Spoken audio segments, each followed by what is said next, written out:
All right, welcome back, everyone. We've got a really incredible explainer lined up for you today. We are going to deconstruct a stunning visual journey of botanical transformation, all captured through some absolutely amazing, high-quality time-lapse imagery. We're looking at a process that takes 5 full months of slow, steady nature and completely condenses it into a masterclass on tree grafting. If you've ever wondered how this kind of agricultural magic happens right in someone's backyard, well, you're in for a treat. Let's get right into it. Part 1. The Tiny Fruit Problem. You know, every good story needs a starting point, an inciting incident, right? And for this explainer, ours is a small berry tree that has been, quite frankly, a massive disappointment to its owner.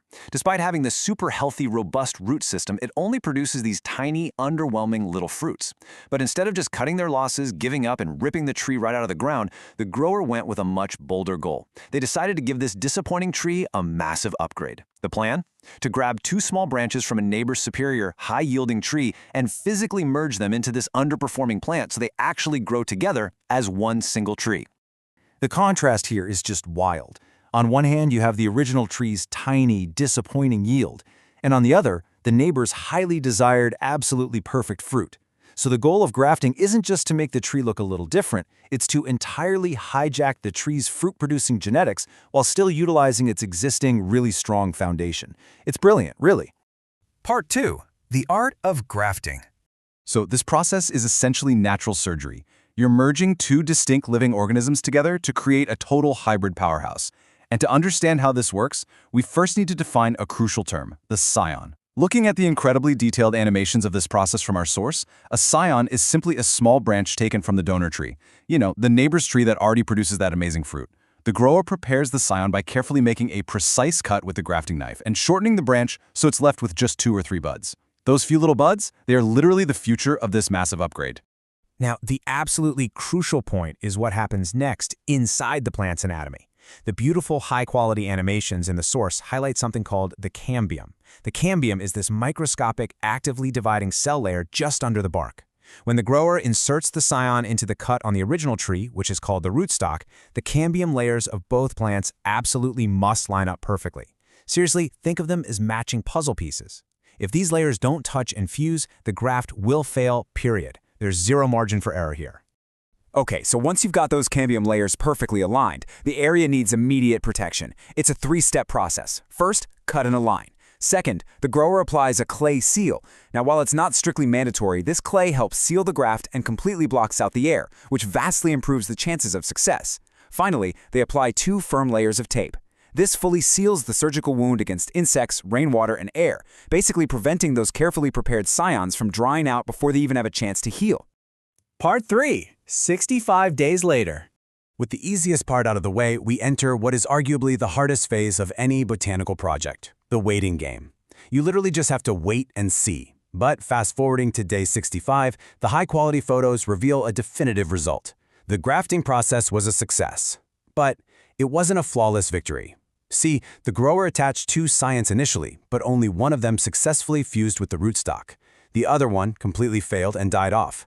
But hey, in the world of grafting, one successful take is all you really need to completely transform a tree. And, you know, this actually brings up a really fascinating point of strategy.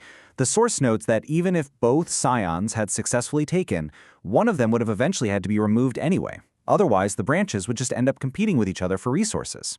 Makes you wonder, right? If you were doing this in your own backyard, do you usually keep just one scion, or would you try to leave all of them to grow and just see what happens? It's a really great question about balancing risk and reward in horticulture.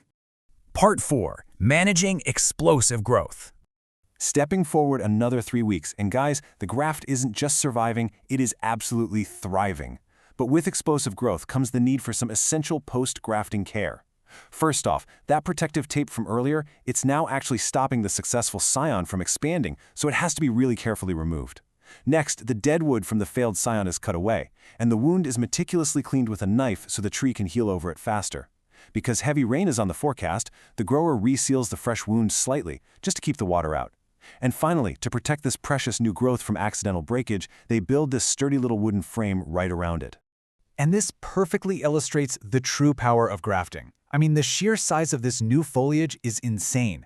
The leaves are absolutely massive. As the source points out, you simply wouldn't get explosive growth like this from a brand new tree that you just planted in the dirt. This is the direct result of a tiny scion tapping into a massive, healthy, already established root system. The plumbing is already there, the scion literally just hit the gas pedal. Of course, when you create something this valuable in your backyard, you have to protect your investment. I absolutely love this quote from the source material, joking that if anyone ever thinks about stealing fruit from this incredible tree, they need to remember it is, quote, guarded by the most elite security team. It's just a funny, lighthearted reminder of exactly how much care, time, and protective effort goes into cultivating a grafted plant like this. You don't want to lose it all to a hungry squirrel. Part 5. 5 months of transformation. Let's put this whole timeline into perspective because it's pretty mind-blowing. We started at day 65 when the graft officially took. Just 3 weeks later, the tape came off and those huge leaves erupted. A few weeks after that, the trunk's diameter visibly increased. It physically swelled up as it pushed nutrients higher and higher while that original surgical wound shrank down. And now, in month 5, the transformation is pretty much complete. The grower actually notes that they have never seen this much growth in a single year after grafting. The tree has shot up so high that they can't even reach the top of it anymore. It's an absolute triumph of nature and technique, but it does leave us hanging with one final, very provocative question to ponder. What on earth is that first fruit yield actually going to look like next year? Will it completely match the neighbor's perfect fruit, or will those established powerhouse roots make them even bigger? We'll just have to wait for the next growing season to find out. If you're as fascinated by this journey as I am, make sure to seek out the source and subscribe for their updates. Until next time, keep observing, keep learning, and I'll catch you in the next explainer.